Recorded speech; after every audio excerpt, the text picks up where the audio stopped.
Hi guys, it's Mari Juliet, and I'm here to answer your real estate questions that you guys asked me via Instagram.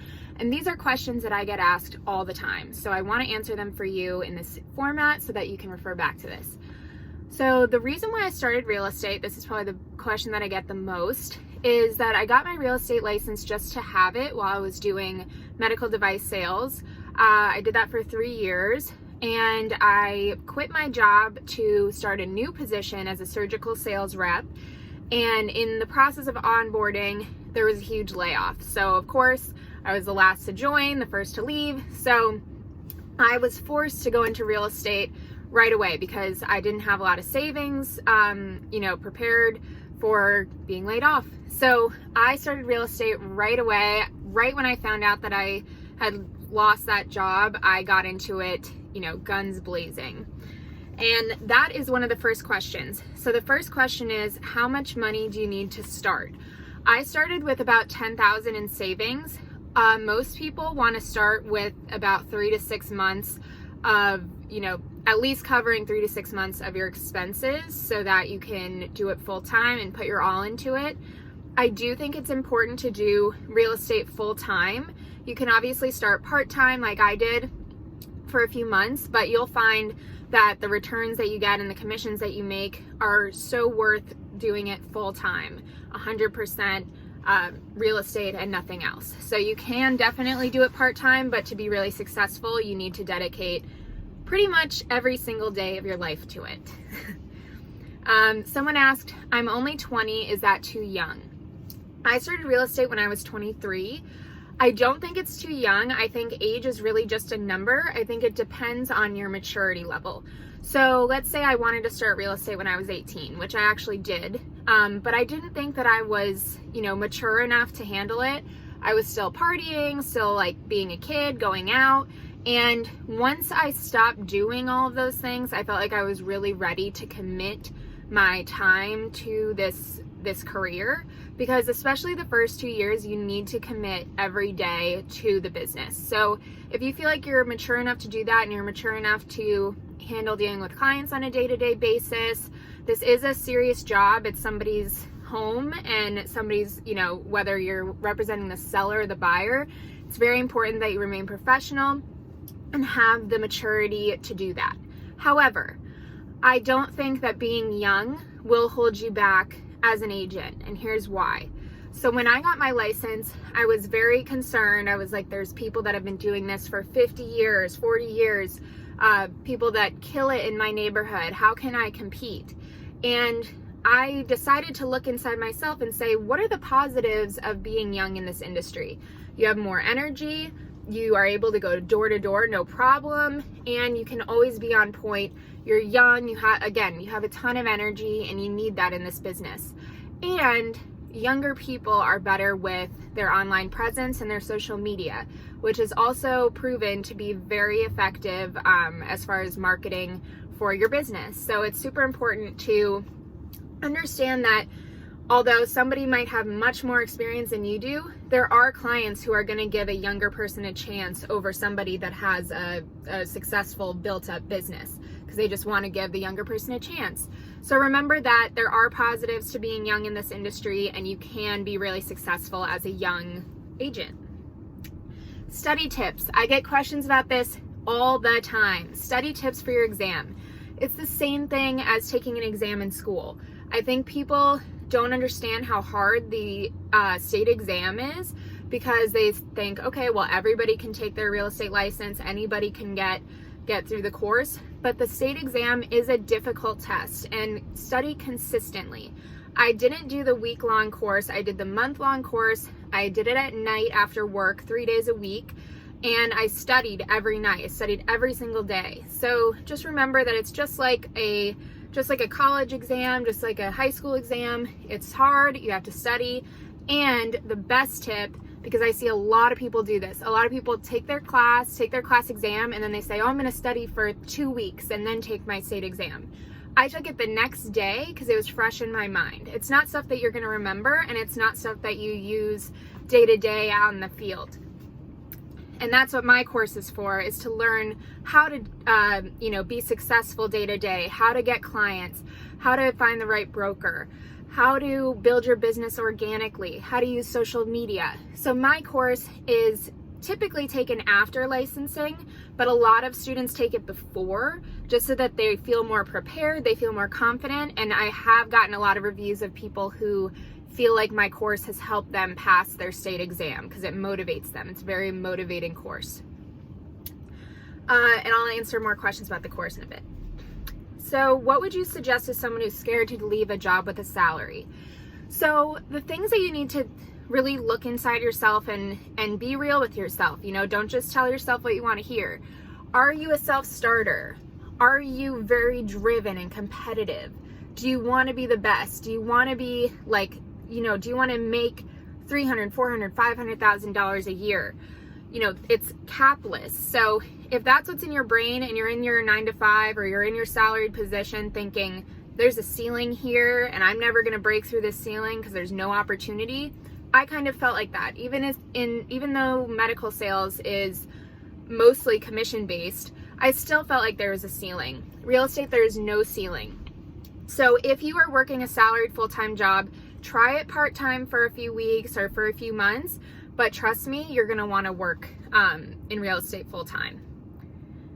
Number one way to build your sphere organically. Okay, so sometimes this can be difficult with COVID, obviously, but I would say immersing yourself into different, sports clubs, things that are healthy. Instead of, I see a lot of people getting their license saying, I've got to go to a networking event. No, networking events are full of realtors, lenders, and title attorneys and title companies. They want your business. You're not going to be meeting clients and building your sphere by meeting a bunch of other agents. I recommend taking advantage of your online presence, especially the presence that you already have. I see so many people starting a new real estate page for their business, but all of your followers are on your personal page. So why not reach out to that sphere and use what you already have rather than starting from scratch and building new? That's a great tip. That's one of the things I go into depth on in my course, is how to use your social media to grow your sphere and to do it organically face-to-face, because I do a mixture of both. Number one tip for brand new agents. My number one tip is to not feel intimidated because you don't have the experience yet. You can very quickly learn how to conduct yourself, and listen, it's not rocket science. So remember that it's not like all the top producers or all the agents that you're competing with are geniuses. It's not rocket science, and if you think it's rocket science, you're going to be insecure and feel held back. I also want you guys to remember not to focus too much on the details. I see that a lot. All you really need is your business card and yourself, and you already hold the values that you're going to bring to the table. You just have to find out what your pros are and focus on that rather than the cons. So instead of working on all the negative things, focus on what you already bring to the table and bring that with you everywhere you go. You are a walking billboard for your business. Okay, the next question. Who is the course meant for? So like I said, I have students, and this is an international course. I have students from Australia, from the UK, all over the place, which is amazing. But it's meant for either aspiring agents, so people who have thought about doing real estate, they don't know what it's really like, they watch Selling Sunset and think that it's like that. This will teach you exactly what real estate really is like day to day, and will give you the tough love that you need to know if you can commit your time to this and dedicate your life to this. The other people it's for are people who already have their license and they don't know where to start. This is perfect for those kind of people. They don't know where to start. They even joined a brokerage, but they don't have a lot of guidance. They don't know how to get clients. This will help you with that. The third type of person, someone who's had their license for a long time. I have people in their 50s, 60s who take my course because they feel like they're in a rut. So they were doing well, now they're in a rut, and my course is all about mindset and staying motivated and staying in the game. So it's perfect for those people as well. What will I learn in your course? you will first learn how to choose the right broker. This is super important, and I really give you the truth about it because a lot of people won't tell you the truth. How to gain business organically, how to use your social media to gain business, how to gain business face-to-face, how to conduct listing appointments, how to get listings, how to work with buyers, how to keep your mindset healthy so that you stay in the game. And there's much, much more. These are videos that you can either watch like this, like a YouTube video, or you can listen to in your car as a podcast. And it's all at your own pace. You are not timed. You can refer back to it anytime. It's totally up to you, and it's meant to be referred back to for continued motivation because you're gonna need it. What would you do if you weren't a realtor? I originally went to college for broadcast journalism. I would love to be a host of a show. I always wanted to be a host on E! News like Juliana Rancic, and that is still my dream. So Netflix, where are you? E! News, where are you? Favorite part of being a realtor? Okay, I love people. So I love learning things about people. I love meeting them. I love to hear their stories of how they became successful or what interests them. So it's a lot of that. It's a lot of making connections with people. And then you have to remember that you do have to transition to business. But if you are a people person, you'll be great at real estate. You're meeting new people every single day. I also am obsessed with the houses that I get to show and see. It's really cool to see the different types of homes and learn about different levels, like there's just so much that you can learn in real estate as far as development, investing. I love to help investors. That's my favorite thing, is to figure out the returns and figure out what's a good investment, what isn't.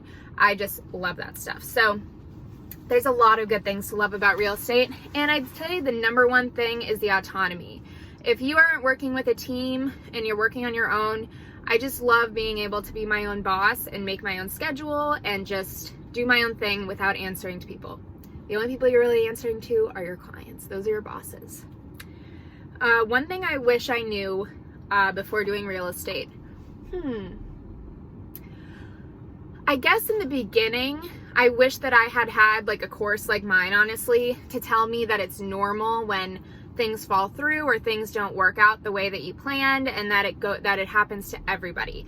I'm telling you guys this because it will happen to you. Things fall through, shit hits the fan. It happens all the time in real estate, but just remember that it happens all the time to everyone. And as long as you have enough up in the air, enough business going for you, you'll be fine. But getting through those mental blocks can be really difficult. So that's why you need some continued mentorship and guidance that I provide for you in the course. My level of education, I have a college degree. I graduated magna cum laude with a communication and political science degree. And I use communication all the time.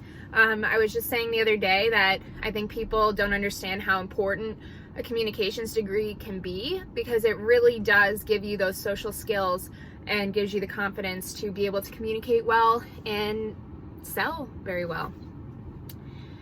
What steps after finishing your licensing? So what are the steps that you need to take after you finish your licensing and your exams? You need to first hang your license with a broker. In Florida, you have to be with a broker for 2 years before you can get your broker's license. I am still an agent, even though I've been doing this for 3 years. I prefer to just stay as an agent because I like being in the field and doing sales rather than doing, admin work as a broker. So it doesn't mean I'll never be a broker, but it's just my choice to remain as an agent. So the first thing you do is join a brokerage. Remember that you are interviewing them. So there's going to be a ton of brokerages that want your business and want you to join them if they feel that you're a good agent. So you need to interview them and find out what's the best split for me, what's the best split for me? What support do I need? Do I need camaraderie? Do I not?